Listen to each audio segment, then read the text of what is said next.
Komisi 3 DPRD Kota Palembang Ruby Indriarta didampingi dua anggota DPRD yaitu Andreas Ogdi Priantoro dan Agung Bahari menggelar sidak ke dua lokasi, dealer dan bengkel Auto 2000 dan Honda Maju Motor di Tanjung Api-Api Palembang pada Selasa 4 Februari 2025.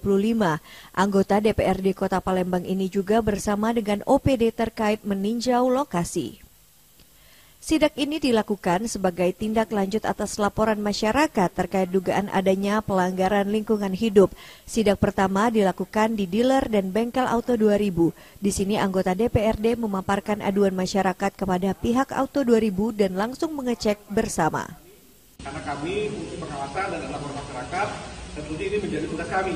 Nanti apa yang menjadi aduan, di mana masyarakat juga mengadu berkaitan dengan adanya aktivitas banjir yang terjadi di sebelah pintu keluar, Pak, berkaitan dengan hujan. Selanjutnya, Andreas Ogdi Priantoro, anggota Komisi 3 menyampaikan pihaknya akan memanggil khusus pihak dealer dan bengkel Auto 2000 dan pihak Honda Maju Motor di Tanjung Api-Api Palembang. Pertama di PT Taboga. Auto 2000 dan Honda dan PT Sriwijaya Taboga. Semuanya berkaitan dengan laporan masyarakat, berkaitan dengan dugaan pelanggaran lingkungan hidup dan pencemaran lingkungan hidup.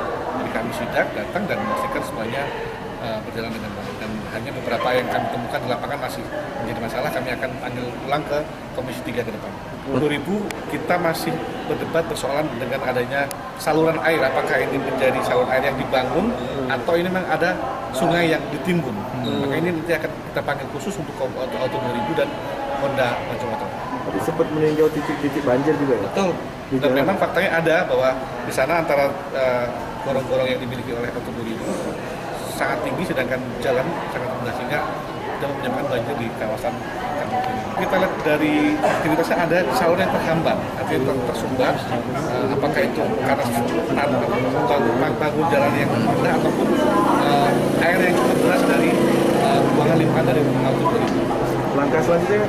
Kami tetap akan berkoordinasi dengan pihak terkait, terutama untuk dari Dinas PUPR, DLH untuk memanggil Auto 2000 dan Honda Maju Motor bisa kita hadirkan di Komisi 3. Terkait sidak ini, pihak Auto 2000 Kepala Cabang Auto 2000 Tanjung Api-Api, Haris yang ditemui menyampaikan pihaknya berusaha menjaga dan tidak merusak lingkungan serta tidak melanggar aturan dan kebijakan. Lakukan diskusi musyawarah permintaan dari para warga di belakang dan tokoh-tokoh dan termasuk Ibu Wali Kota, Wakil Wali Kota waktu itu.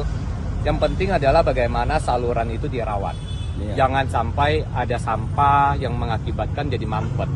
Nah, tugas kami pasti ingin menjaga kota Palembang ini, terutama buat warga sekitar yang ada di samping kiri kanan kantor kami Tanjung Api-Api. Lingkungan yang sehat itu menjadi tanggung jawab, dan kami punya prinsip, kami hadir di setiap daerah, kami ingin berkontribusi. Selain memberikan satu kesempatan untuk bergabung, mendapatkan pekerjaan, kami juga ingin membangun kota Palembang dengan semangat kota daerah yang sehat untuk warga sekitar. Selain ingin menjaga setiap permintaan dan kami akan mentaati setiap peraturan yang ada. Kami berusaha tidak melakukan hal-hal yang tidak bersifat merusak lingkungan, apalagi melanggar kebijakan-kebijakan yang bisa merugikan kota Palembang. Tim Liputan Sriwijaya TV.